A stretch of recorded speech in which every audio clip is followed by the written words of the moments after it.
Buddhist meditation is sometimes called a mystical form of enlightenment. Now, what does that mean? Well, it depends on who you ask, but William James, the great American psychologist whom we heard from in the first lecture, said that there are two hallmarks of a mystical experience.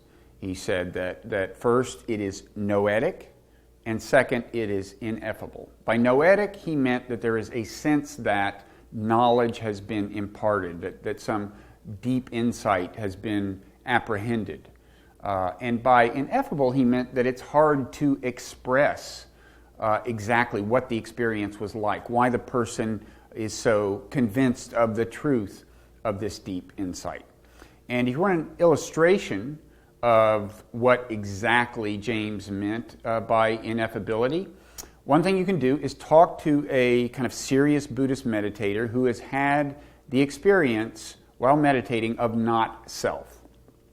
And by that, I don't mean the kind of modest version of not self that we've talked about, where you say, well, I don't have to identify with that particular feeling. That feeling doesn't have to be part of myself. I mean full-on, extreme not self, where the person becomes convinced that there is no self in there. If you ask such a meditator to kind of describe the experience, often what you'll hear is, sorry, I can't describe it. Sometimes you find somebody who is game, who will give it a shot. And even then, when they start talking about it, you kind of see what James meant by ineffable, that it does defy really clear articulation. Well, anyway, one person who agreed to talk to me a little about such an experience is Rodney Smith. He's a very highly regarded meditation teacher and the author of a book called Awakening. And I asked him to try to recall the very first meditative experience he had when he became convinced of the truth of the not-self doctrine. In words, which already throws me way off, stillness. There was no contention. Okay, and then therefore it was. It felt stillness was not a contained state. It was infinite stillness, because there was no distance. Infinity comes into play when there isn't any distance. Mm-hmm. It's the only time it comes into play. So when there is no object that is counter to yourself, or yourself that is counter to an object, then there is infinity. So I would say infinity. I would say stillness. And universal awareness. Now, by universal awareness, he doesn't mean that he was aware of the whole universe. He just means that he got the sense that awareness is kind of a property of the universe in a sense, and that what he had previously thought of as himself or his own little realm of consciousness was actually just kind of a particular part of this larger expanse of awareness, or a point of access to it. It's like, here's an example. If you take the air around you, all right, the air around you is 360, it's everywhere. It doesn't apply any pressure, it's there. Okay, now make the air awareness, alive. Mm-hmm. That's what it feels like. It feels like you're being surrounded, internally and externally, by something that is not self-generated. Not every meditator who has had this not-self experience would describe it the way Rodney did, but there were two themes in what he said that actually are pretty common in these reports. One is just the idea that there's a sense that your awareness, your consciousness is in fact not something that's really defined by a self. I've heard the term ownerless consciousness as a reference to this. And the other thing, when Rodney talked about there being no sense of opposition between any self and any other object, that would fall under the heading of kind of transcending the subject-object duality, which is another thing you hear. Both of those things are very hard for me to wrap my mind around, and I would say do qualify for what William James called ineffable in some sense. But I do think there's a more straightforward way to try to get a sense for what people mean by not self. There's another avenue we can take. And that is to ask meditators who have had this experience to talk a little about what their thoughts seem like during meditation. We've talked about feelings and how meditation can give you a kind of a different relationship to your feelings, but we haven't really talked much about what thoughts might seem like to the very serious meditator, and I think that can be a fruitful path here. So I talked about that to Joseph Goldstein, who's a very important thinker in American Buddhism and has played an important role in really the development of American Buddhism over the last few decades. About 40 years ago, having spent some time in Asia, he came back and founded, along with Sharon Salzberg and Jack Kornfield, the Insight Meditation Society, and that has become a very important institution in kind of spreading awareness of, in particular, Vipassana meditation. He's also written a lot of books, including The Experience of Insight, about Vipassana meditation. Anyway, I did raise this question of kind of thoughts with Joseph, what thoughts seem like during meditation. So one little exercise to do, it's a kind of fun exercise. Especially if you're sitting in a group, just to play a little bit and to imagine that every thought that's arising in your mind is coming from the person next to you. And just notice if that would make a difference in how you're relating to the thought. Mm-hmm. And it can give you a sense that the identification with thought is extra. Okay. The thought itself is appearing, disappearing like a sound, but being identified with it is something we're adding. Okay, so then in meditation there can be the sense that thoughts are just kind of coming out of nowhere, so to speak, almost like voices, although it's not like you're hearing things maybe literally, but it's more like... Correct. As you might guess, the way he put that reminds me of the modular view of the mind. In the modular view of the mind, the conscious mind doesn't really generate the thoughts, but rather the thoughts are generated by some modules outside of the realm of consciousness. Michael Gazzaniga, an adherent of the modular view of the mind, whom we've mentioned, and who did those split brain experiments that we talked about earlier, has put it this way. Gazzaniga has written, "It's a dog-eat-dog world going on in your brain with different systems competing to make it to the surface to win the prize of conscious recognition." So, as he puts it, whichever notion you happen to be conscious of at a particular moment is the one that comes bubbling up, the one that becomes dominant. Normally, we don't see the bubbling up, right? We don't see a thought kind of enter the conscious realm. Rather, we kind of identify with it immediately, apparently, and just think that the conscious mind generated the thought. And maybe meditation, by kind of calming the mind, making the mind still, lets you actually see the thought emerge in consciousness before you identify with it. In any event, once I kind of saw the parallels between what Joseph Goldstein was saying and this modular view of the mind, I kind of pressed him on the point and tried to kind of crystallize the parallels. Let me see if I have this right. During meditation, you can begin to see that or come to believe that, whereas you might have thought all your life you're thinking thoughts. The thing you think of you as is thinking the thoughts. It's closer to being the case that the thoughts try to capture you, the thing you think of as you, right? I mean, they come from somewhere, right. Somewhere in your body, somewhere in your brain, but yes.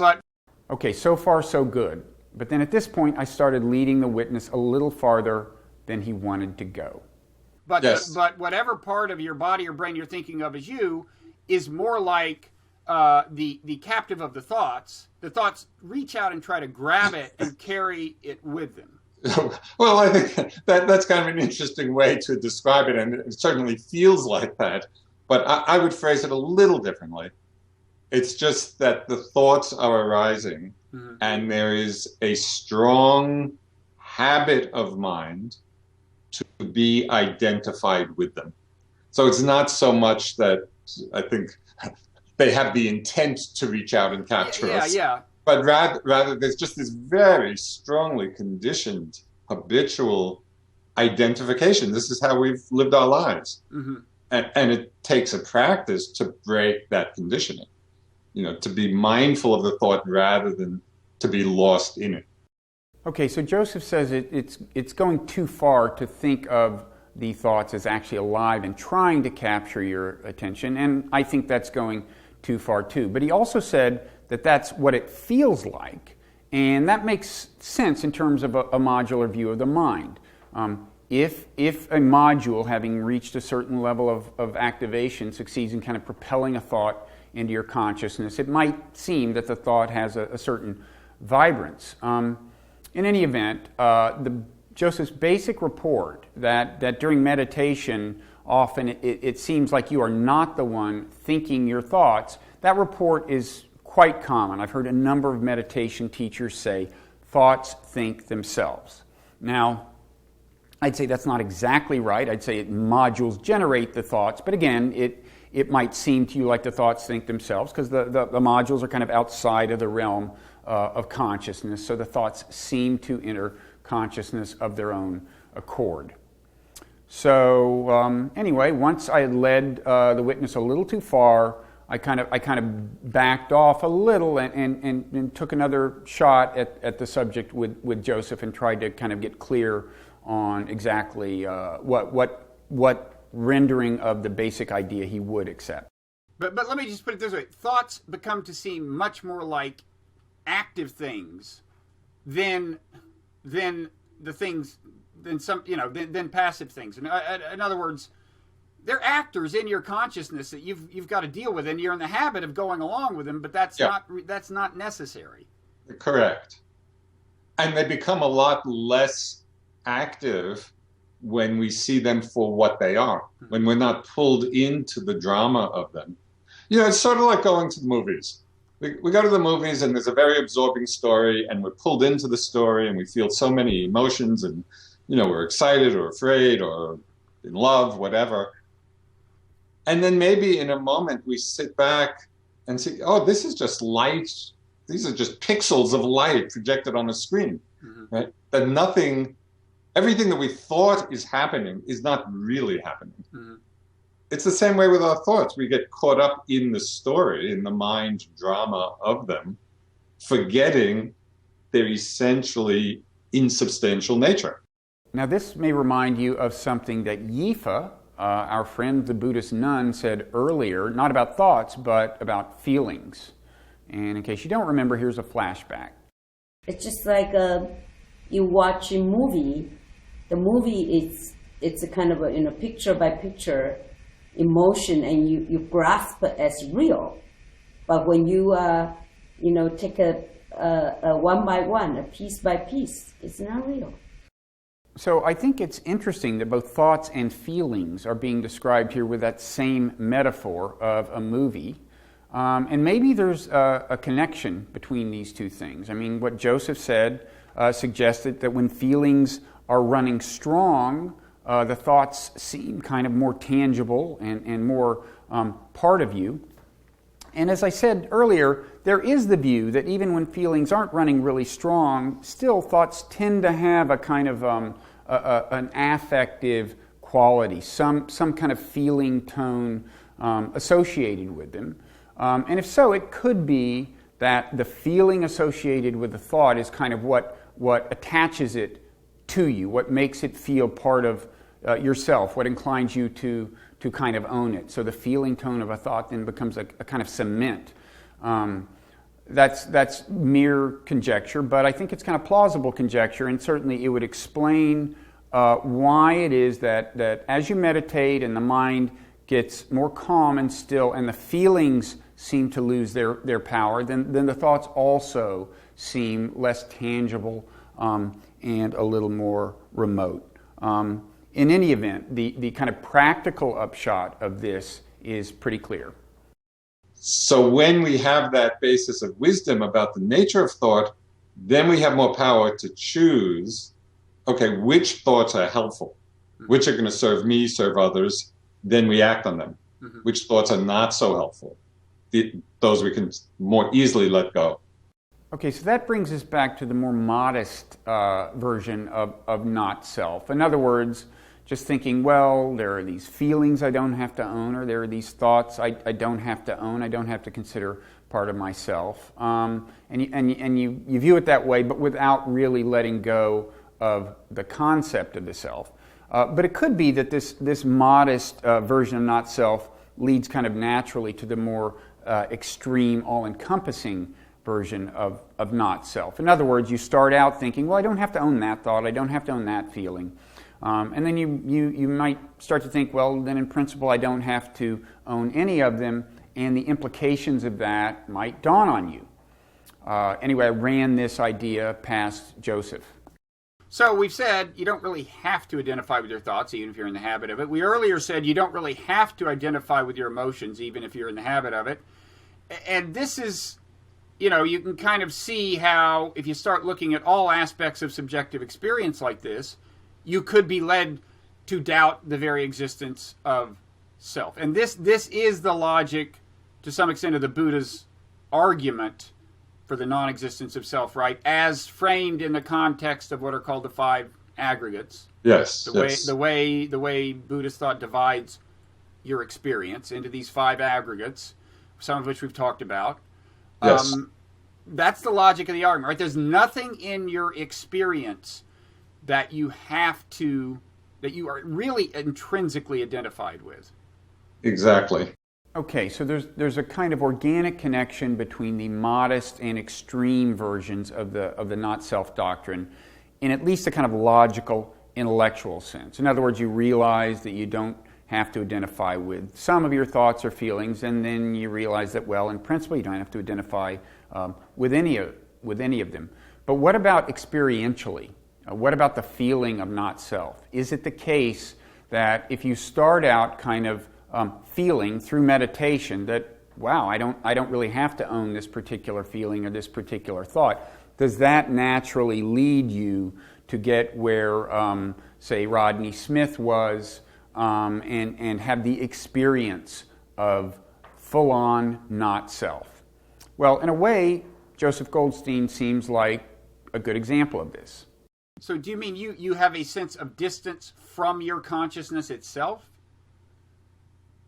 I wouldn't so much say use the term distance as non-identification with. Mm-hmm. There's the experience of consciousness and every object of thoughts, emotions, sensations. Well, so there's the experience without being identified with them. Okay. And that's when we begin to get a sense of the selfless nature. Now that doesn't sound exactly like Rodney Smith's description of the experience of not self, but it's kind of moving in that direction. It does sound this theme of ownerless consciousness. And that raises a question.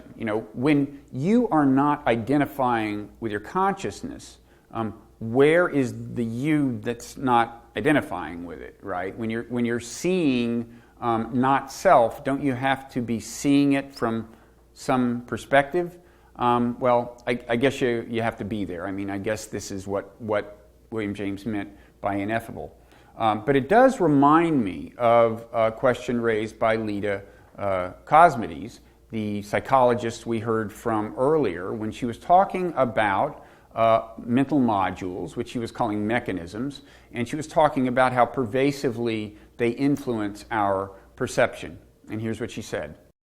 There's always some psychological mechanism doing something. It's creating our experience of the world. It's creating our perception of the world. That's why I wouldn't say that domain-specific mechanisms color our perceptions. I'd say that they create our perceptions. That there's no such thing as perceiving the world in a way that doesn't involve carving it conceptually into pieces. There's no point of view from nowhere. Okay, in the next lecture, we're going to ask whether there is a view from nowhere, and if not, what the closest thing to that is. Or to put it another way, we're going to look at the Buddhist concept of enlightenment from the standpoint of evolutionary psychology. And we're going to do some other things in that lecture. After all, it's the final lecture. I'm going to try to wrap up a number of the threads that have been running through this course and render a kind of evaluation of key points of Buddhist thought from the standpoint of modern psychology. And I'm going to look again at the question of whether Buddhism offers a spiritual worldview that is valid and viable even in an age of science.